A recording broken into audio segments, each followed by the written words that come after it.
So, good evening and welcome, dear friends, to this concluding lecture of my series of lectures that I have given on modernism and politics. And today, in this last lecture, I'll be discussing a very interesting painting that Butler brings in the last few pages of his book, a painting by Picasso, which is titled Guernica.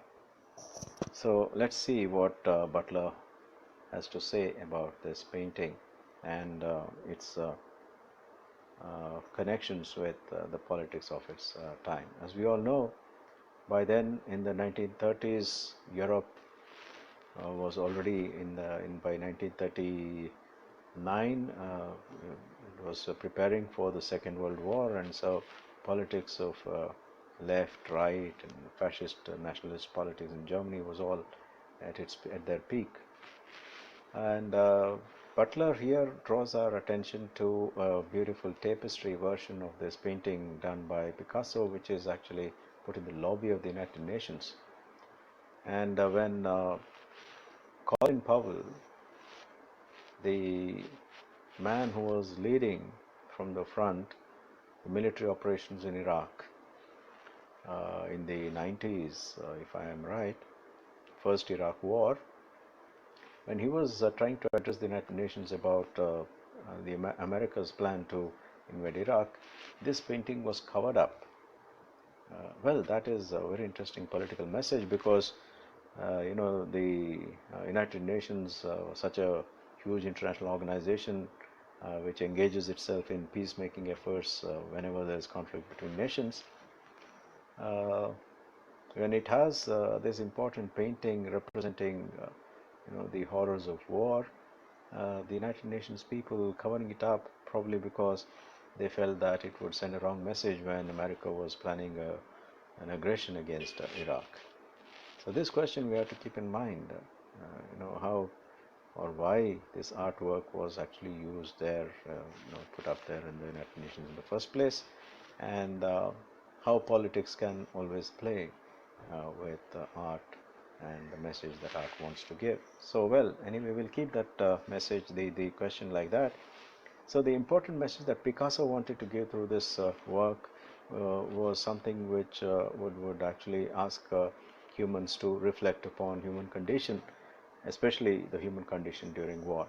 This is the message that Picasso perhaps wanted to give through that uh, painting.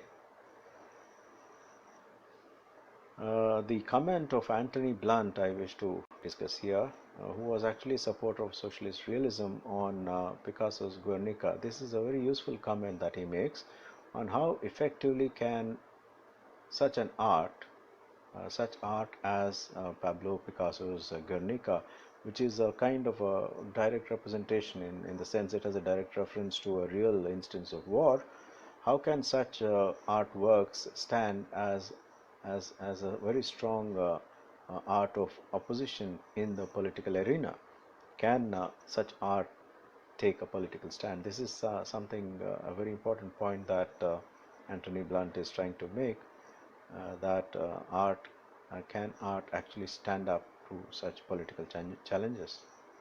The fact that the painting, as I was discussing just now, that the painting now decorates one of the walls of UN, that I think is enough evidence to show how art can respond to major political conflicts, especially conflicts like war. So I think artists have always done that. They have responded to political events of the day and also responded to any crisis moments, whether it be social crisis or a crisis of in economics.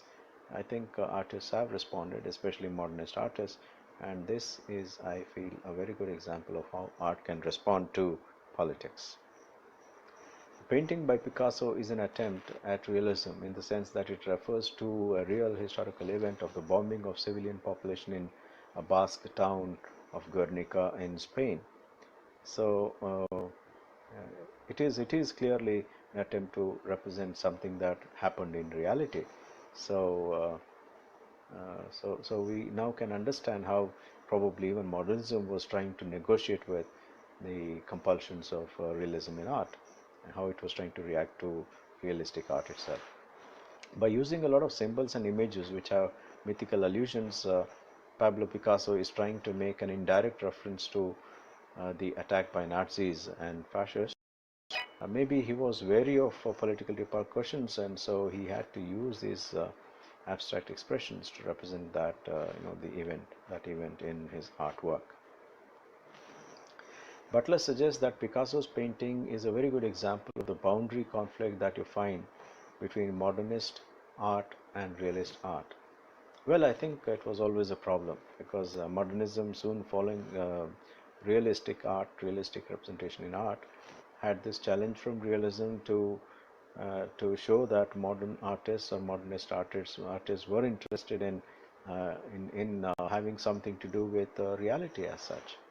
So I would suggest that modernism was attempting to break free from realism, from the compulsions uh, of representing the real initially, when it was trying to distance itself from realism. It was trying to run away from those compulsions, trying to build a kind of autonomous art of their own that was there. But ironically, I think the only dominant reality in 1930s in the Europe was the political. I think that was the most dominant reality in Europe, and one could not run away from that. If you wanted to run away from realism or reality representing reality, that was another matter altogether.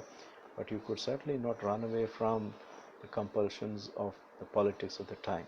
I think that was the problem which the modernists faced.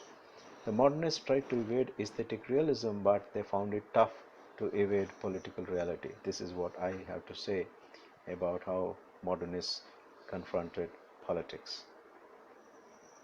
So finally, can one agree with Butler when he concludes with a kind of quotidian image of the container and its contents to compare politics and culture? He says, which is the container? He asks this question: which is the container and which are the contents? And he says, ideally speaking, culture should be the container which contains politics. I think that's a dangerous proposition, because you finally land up in very dangerous right-wing cultural politics, where you can even talk about cultural nationalism, just in the same way as Hitler also was trying to propagate his nationalist ideas based on the idea of race and ethnicity. So he appears mischievously and naive to me when he states that a nation's culture should determine its politics. I think it is mischievous, and it also appears naive, though I don't think Butler is so naive. So that is the crucial contradiction. I think finally, when we close this discussion, I think the contradiction in modernism is its desire to act rebellious while trying at the same time to maintain its class origins. So thank you, my dear friends, for being patient listening to these lectures, and I wish you all the best.